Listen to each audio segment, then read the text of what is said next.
नमस्कार दोस्तों। उसका तो वीर सावरकर एक ब्राह्मण थे।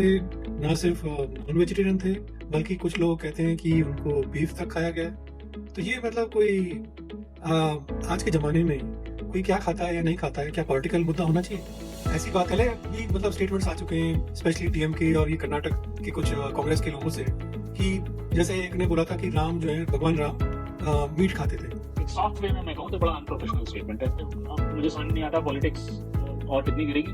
उन्हें जिन्ना के बारे में भी मतलब एक चौंकाने वाली बात कही थी कि जिन्ना फंडामेंटलिस्ट नहीं था, लेकिन सावरकर था। ये दोनों दोनों साइड के लड़के और ये सिर्फ वोट बैंक के हाईवे के लिए कहा जा रहा है। ये कौन क्या खा रहा है या फिर कौन किसको पूज रहा है, इससे क्या फर्क पड़ता है? नमस्कार दोस्तों। उसका तो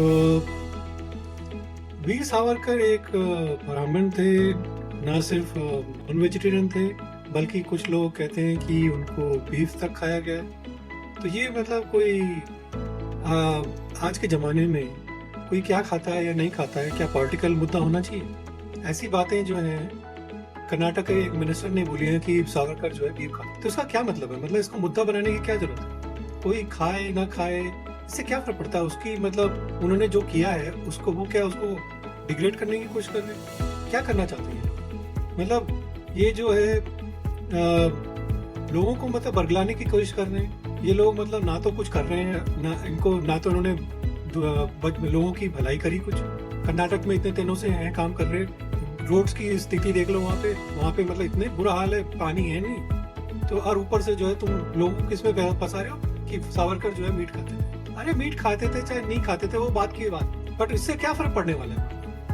ये अरे आप देखिए, पहले भी मतलब स्टेटमेंट्स आ चुके हैं, स्पेशली टीएमके और ये कर्नाटक के कुछ कांग्रेस के लोगों से, कि जैसे एक ने बोला था कि राम जो है, भगवान राम मीट खाते थे। अब वही बात है, अब उस समय आज से 5,000 साल पहले कोई अगर मीट खाता भी था, मतलब मैं उस पर जा ही नहीं रहा कि वो खाते नहीं खाते थे, मैं कह रहा हूँ चलो वो खाते भी थे, तो क्या फर्क पड़ता है इससे? मतलब उसको भगवान राम की जो है वो मानता को कम करता है ये बात कि वो मीट खाते थे? मतलब क्या करना चाहते हैं ये? मतलब क्यों हिंदुओं के खिलाफ ये बड़ी मतलब साजिश रची जा रही है क्या? तो यही बात करते हैं आज। तो शालीन क्या सोचते हो आप? तो रमेश ये ना मतलब ये स्टेटमेंट जो इस तरह के आ रहे हैं और स्पेसिफिकली ये वाला स्टेटमेंट वीर सावरकर के बारे में जो हम डिस्कस कर रहे हैं यहाँ पे, ये एक नहीं पॉलिटिकल जो स्टेचर है कंट्री का उसको उसके लिए एक बहुत बड़ा झटका है। और ये मतलब एक सॉफ्ट वे में मैं कहूँ तो बड़ा अनप्रोफेशनल स्टेटमेंट है। और इसको जो है ना बोला ये कर्नाटका के हेल्थ मिनिस्टर हैं दिनेश गुंडू राव, इन्होंने ये स्टेटमेंट दिया है। और ये जो है ये अपने हिसाब से एक another dirty step of appeasement politics. Hmm, तो अब मुझे समझ नहीं आता पॉलिटिक्स और कितनी गिरेगी। बड़ा अनफॉर्चुनेट स्टेट है ये। और जो वीर सावरकर जैसे आइकन के बारे में उनका इतना बड़ा योगदान है, उन्होंने क्या क्या नहीं किया। फ्रीडम मूवमेंट में इतना बड़ा उनका योगदान रहा है, हाँ। तो क्या वो तो मीट खाते थे इससे उनका योगदान कम हो जाता है? तो उसके बारे में और भी बहुत सी चीजें हैं जो हम आप जो पॉलिटिकल लीडर होते हैं ना किसी भी पॉलिटिकल पार्टी के, जो भी लीडर होते हैं उनका काम वो जो ना पब्लिक को इन्फ्लुएंस करने की उनकी कैपेबिलिटी होती है, स्किल्स होती है और प्लेटफॉर्म। तो वीर सावरकर के बारे में बहुत सारी अच्छी चीजें हैं, उसके बारे में बातें करिए। और वीर सावरकर पानी पीते थे कि ये खाते थे वो खाते थे, इस तरह की बेवकूफी की बातें करना तो एकदम एकदम जिसको बहुत कहते ही हैं ना हाँ। बेवकूफी है। और क्या क्या बोलूं मैं, I am struggling for words, तो मुझे बड़ा खराब लग रहा बिल्कुल शालीन, और मतलब ये जो मिनिस्टर हैं, ये सावरकर मतलब एक मतलब जो भी मतलब उनका था, बीफ खाया नहीं खाया, इससे मतलब अलावा उन्हें जिन्ना के बारे में भी मतलब एक चौंकाने वाली बात कही थी कि जिन्ना फंडामेंटलिस्ट नहीं था, लेकिन सावरकर था। मतलब ये क्या मतलब बात हुई है? जिन्ना जिसने देश तोड़ा, है। He was not a fundamentalist. और वीर सावरकर जिसने मतलब देश के लिए, आजादी के लिए काम किया, उसको तुम बोलते हो कि he was a fundamentalist? Savarkar जो मतलब इतने इंपॉर्टेंट फिगर हैं अपने फ्रीडम स्ट्रगल में, उनके बारे में ये सब कहना मतलब काफी बड़ा पॉलिटिकल मुद्दा बन गया है ना, खास करके महाराष्ट्र के इलेक्शन के पहले। ये सिंपल अपीजमेंट पॉलिटिक्स है। मैं रमेश, इसमें और कुछ नहीं है। अब इस बयान स्टेटमेंट के बाद में पूरे कंट्री में पॉलिटिकल पार्टीज और जो सिर्फ पॉलिटिकल पार्टी नहीं है, हमारे सोसाइटी में जो ग्रुप होते हैं ना, जिसको हम सामाजिक समूह बोलते हैं, इनमें काफी शार्प रिएक्शन आने लगे हैं। और क्या हो रहा है कि ना बीजेपी ने तुरंत जो है अपना रिस्पांस वो तो रजिस्टर किया करेंगे ही है। ना, हाँ। सही बात है। तुम अपना रिस्पांस रजिस्टर किया है, प्रतिक्रिया दी है, और उन्होंने कहा है कि स्टेटमेंट दिया है, बीजेपी ने ऑफिशियल स्टेटमेंट दिया है कि सावरकर के अपमान के रूप में इसे देखा जा रहा है। और बीजेपी के जो नेशनल स्पोक्स पर्सन है, ये सुधांशु, डॉक्टर सुधांशु त्रिवेदी, उन्होंने तो ये कहा है कि सावरकर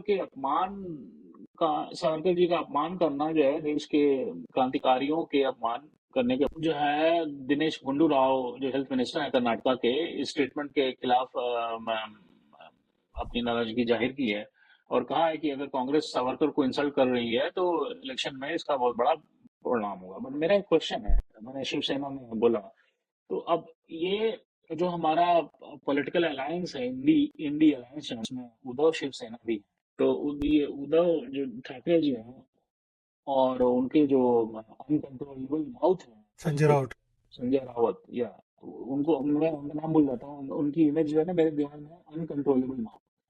तो वो जो है उनका क्या थॉट प्रोसेस है इसमें? ये तो मतलब कंट्रोवर्सी सिर्फ एक पॉलिटिकल कॉरिडोर तक सीमित नहीं है ना, हम्म। सोशल मीडिया पर भी अब मतलब लोग विभाजित हो गए हैं। कभी कहीं मतलब जो सावरकर के विचारों को डिफेंड करते हैं, तो वहीं लोग मतलब मिस्टर गुंडर राव के बयान के एक सच्चाई के रूप में देख रहे हैं। तो इस डिवाइड ने एक बड़े सामाजिक और सांस्कृतिक मतलब डिवाइड तो पैदा कर ही दिया है ना। हाँ, तो वो तो डिवीजन में वो करना ही क्या चाह रहे हैं वो। देखो, इनके तो अपीजमेंट की पॉलिटिक्स है, और प्लस वो क्या होता है, देखो एक बात स्मार्ट प्ले करने की कोई प्रॉब्लम हमें समझना चाहिए कि आपकी इलेक्शन की जो स्ट्रेटजी है वो मुस्लिम समुदाय को इकट्ठा करके आप वोट लेना चाहते हो, प्लस जो हिंदू हिंदू वाले हैं उनमें डिवीजन लाना चाहते हो। तो अब वो हिंदू में अब आप ये इस तरह की बीफ वाली बातें डाल दो तो कुछ लोग बढ़ा दें। तो ये सब चीजें करने के लिए जो है ना, ये सावरकर का एक बड़ा आर्टिकल मराठी में था, जिसमें उन्होंने कहा था कि वो, मतलब जिसमें ये कहा गया था कि है ना, दूध, उसके एग्रीकल्चरल, और पूरे आस्पेक्ट के बारे में उन्होंने, फूड वूड के बारे में उन्होंने कुछ तो बोला था सावरकर जी ने। अब वो एग्जैक्ट क्या बोला था, मैं ट्राइंग टू रिमेम्बर, वो मुझे याद नहीं आ रहा। लेकिन जो भी है, उन्होंने ये भी कहा कि जो है आई थिंक उन्होंने जो बोला था कि भाई गाय मतलब हमें दूध देती है, हाँ। और उनके मतलब गोबर देती है जो एग्रीकल्चर में यूज होता है। तो बहुत उनके यूजेस हैं, और वो मतलब एक तरह से हमारे लिए देवी माँ की तरह है। तो तो मेरा वो तो आपसे ये सवाल है कि 21वीं सदी में क्या पॉलिटिकल पार्टीज को बताएंगी कि हम क्या खाएं या ना खाएं? एक्चुअली ये सवाल ना दोनों दोनों दोनों तरफ मैं कह रहा हूँ, दोनों चलो जो खप खा के रहा है। है नहीं खा रहा मेरे को हाँ। कोई फर्क नहीं पड़ता, कोई बीफ खाए या ना खाए। भाई तुम्हें खाना है खाओ, तुम्हें नहीं खाना है मत खाओ। पर तुम्हें कौन होते हो किसी को बताने वाले कि तुम नहीं खाओ या तुम खाओ? हाँ, ये दोनों दोनों साइड के लिए एप्लीकेबल है प्रमोस, और ये सिर्फ वोट बैंक की राजनीति के लिए करा जा रहा है। और देखिए क्या होता है कि पॉलिटिकल पार्टीज डर्टी गेम खेलती हैं, और जो है ना, उससे हमारी सोसाइटी डिवाइडेड होती है, बहुत गलत चीज है। अब इस पूरी कंट्रोवर्सी में प्रमेश एक चीज और साफ दिखती है कि सावरकर जी का नाम लेकर ना, अब राजनीति, सावरकर जी का नाम लेके राजनीतिक डिस्क्लोजर में एक बड़ा हथियार बन गया है। मतलब अब सावरकर जी को तो कह नहीं जाना कि बीजेपी जो है सावरकर जी को बहुत प्रेस करती है, बीजेपी ये क्वाइन करती है कि कांग्रेस ने सावरकर जी को ड्यू वेटेज नहीं दिया। तो अब उस पर अटैक ये कर तो रहे हैं ये बात लोग। एक तो बात भी सही है एक्चुअली। तुम देखो तो एक नैरेटिव फैलाया गया ना कि सावरकर जी जो वहाँ पे थे अंडमान में, हम्म। उन्होंने ब्रिटिशर्स से माफी मांग के अपने मतलब वहां से रिलीज की। मतलब कितनी बड़ी गलत चीज। जो आदमी मतलब अंडमान में काला पानी में उस समय कितना गंदा उनका, मैंने तो वहां पे अंडमान में देखा है, उनकी जेल में उनका सेल देखा है। तो वहां पे मतलब कितना गंदा है यार, वो छोटा सा सेल है उसमें जिसमें मतलब उनको रखा गया था। और वहां पे तुम बोल रहे हो उनको उनकी महत्व तुम कम करना चाहते हो क्योंकि जस्ट बिकॉज वो हिंदुओं को मतलब प्रेरित करते थे या उनका सपोर्ट करते थे। अगर वो बोलते कि भाई हम मुस्लिम मुस्लिम करते रहते तो वो बहुत अच्छे हो जाते। प्रॉब्लम ये है ना, और मैं कह रहा हूँ हमारा जो है ये कौन क्या खा रहा है या फिर कौन किसको पूज रहा है, इससे क्या फर्क पड़ता है? कोई फर्क मतलब नहीं तुम पड़ता, मुस्लिम देखो कि हो चाहे हिंदू हो, चाहे तुम बीफ खाते हो नहीं खाते हो, किसी हर पार्टी मतलब यही अपना नैरेटिव बनाने की कोशिश कर रही है। ये कोई नहीं देख रहा कि यार गड्ढे, सड़क में बहुत सारे गड्ढे हो गए उनको ठीक करो, या लोगों के पास स्वास्थ्य की सुविधा नहीं है, उनको दो। ये किसी को कोई मुद्दा नहीं है। ये मुद्दा है कि तुम क्या खाना चाहते हो 21वीं सदी में, और या फिर तुम किस भगवान को पूजना चाहते हो। खाली अवॉइड करना चाहिए इस तरह की बेवकूफ़ी की बातों को, इस तरह के लीडर्स को। और मुझे लगता है कि आपने जनता ऐसी कॉन्फ्लिक्ट। बेवकूफियां तो आ ही जाती है ना।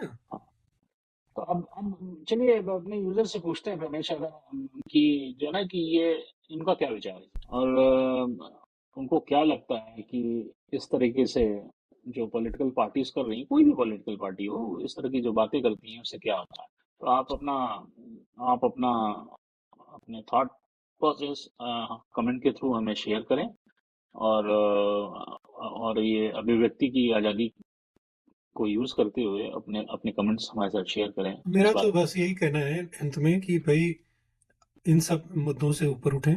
कोई क्या खा रहा है या कौन किसको पूज रहा है, मुस्लिम हिंदू, ये सब चीजें मैटर नहीं करती हैं। ये सब तुम्हारे घर में, जैसे तुम घर में रहते हो ना, वो जैसे ही घर से बाहर आते हो ये सब खत्म हो जाती है चीजें। जैसे तुम बाहर आते हो तुम समाज में आते हो। अब समाज में जब आते हो तब समाज के बारे में सोचो। घर में तुम किस भगवान को पूज रहे हो, कैसे पूज रहे हो, ये तुम्हारा घर का मामला है। तुम हिंदू हो चाहे मुसलमान हो, ये तुम्हारे घर का मामला है। तुम गाय खा रहे हो, चाहे तुम चिकन खा रहे हो, चाहे तुम वेजिटेरियन खा रहे हो, ये तुम्हारे अपना घर का मामला है। इसको तुम सामाजिक मुद्दा बनाने की तुमने जो परमिशन दे दी है ना लोगों को, ये सबसे बड़ी प्रॉब्लम है। इससे दूर रहो। बिल्कुल। तो चलिए दोस्तों, अगर आपको हमारा डिस्कशन पसंद आए तो आप हमारे चैनल को लाइक करें, सब्सक्राइब करें और अपने कमेंट्स हमारे साथ शेयर करें, जिससे हम आपके थॉट प्रोसेस, आपका फीडबैक हम कंसिडर कर सकें और अपने संवाद को और एनहांस कर सकें। चलिए चलिए फिर धन्यवाद। आज इतना ही। सच्चाई से जुड़े रहें और आज संवाद करते रहें। नमस्कार, जय हिंद।